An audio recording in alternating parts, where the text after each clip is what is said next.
तो जैसे पेड़ों से बर्फ़ गिरी ना अभी, रात भर यहाँ पर बर्फ़बारी हुई है, उसी तरह से दुनिया भर के देश जो है वो पैरों में गिरे पड़े हैं अमेरिका और भारत के, क्योंकि ये जो साझेदारी है जो दुनिया की जियोपॉलिटिकल तस्वीर को बदल कर रख दे रही है। देखिए, दक्षिण एशिया में अमेरिका को भारत जैसे मजबूत साझेदार की ज़रूरत है और ऐसी सूरत में वो चीन को वहाँ पर काउंटर भी कर सकता है। भारत के साथ चीन के रिश्ते बहुत अच्छे नहीं हैं। हालांकि पिछले कुछ समय में चीन ज़रूर भारत के साथ सीमा विवाद को लेकर पीछे हटा है, लेकिन उसके बावजूद चीन पर भरोसा नहीं किया जा सकता। इतिहास इस बात का गवाह है और यही वजह है कि भारत और अमेरिका जब एक साथ आते हैं तो दोनों देशों के जो साझा संबंध हैं वो उस दक्षिण एशिया की और दुनिया भर की जो पावर पॉलिटिक्स है उसको कंट्रोल कर सकते हैं। और इसलिए देखिए, क्वाड का एक गठबंधन भी खड़ा हुआ जिसमें चीन, ऑस्ट्रेलिया, भारत और अमेरिका एक साथ जुड़े और इन चारों देशों ने चीन की दुनिया भर में बढ़ती दादागिरी को कंट्रोल करने के लिए समय समय पर कई तरह के साझा बयान भी दिए और कदम भी उठाए हैं।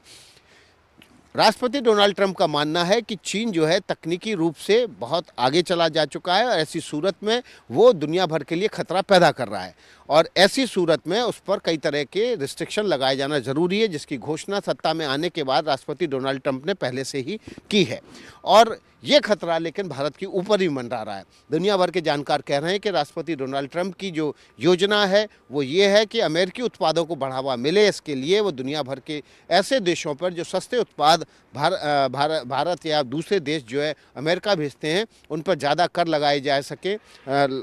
लगाए जाएँ ताकि उस पर रोकथाम लगे और अमेरिकी उत्पादों को बढ़ावा मिले। और यही वजह है कि राष्ट्रपति डोनाल्ड ट्रंप और प्रधानमंत्री नरेंद्र मोदी की ये मुलाकात जो है महत्वपूर्ण है। अगर इस फैसले पर अमेरिका आगे बढ़ता है तो भारत पहले से अपनी समझ और सोच बता सकता है कि भारत इस मसले पर क्यों चाहता है कि अमेरिका कोई कदम ना उठाए।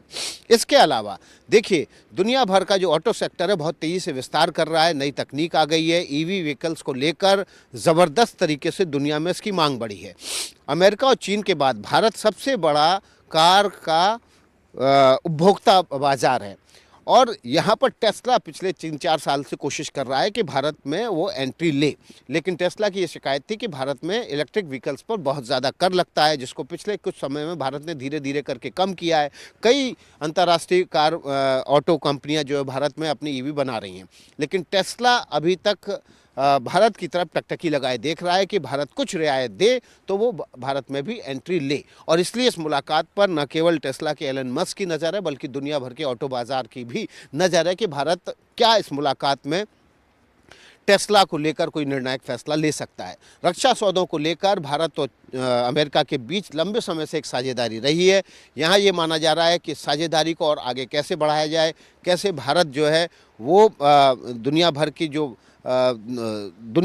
जो मजबूत देश हैं उनके बीच अपने आप को मजबूती से रख सके, इसके लिए उसको तकनीकी मदद की ज़रूरत होगी। और अगर इन रक्षा सौदों के ज़रिए भारत को तकनीक मिलती है तो भारत के लिए ये एक विन विन सिचुएशन होगी। तो तमाम ऐसे फैसले हैं जिन पर इस मुलाकात में राष्ट्रपति डोनाल्ड ट्रंप, प्रधानमंत्री के निर्णायक फैसले हो सकते हैं। भारत की तरफ से कुछ ऐसे अपराधियों की सूची भी अमेरिका को सौंपी जा सकती है जो भारत में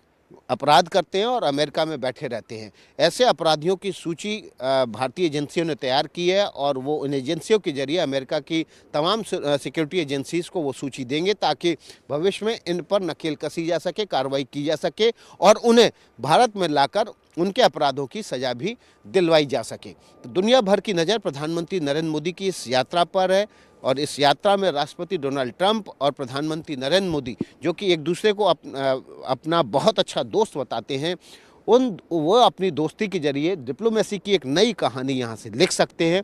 और इसकी पल पल की खबर आप एनडीटीवी पर मेरे ज़रिए हासिल कर सकते हैं। कैमरामैन जेवियर के साथ विकास भदौरिया, वाशिंगटन DC, एनडीटीवी।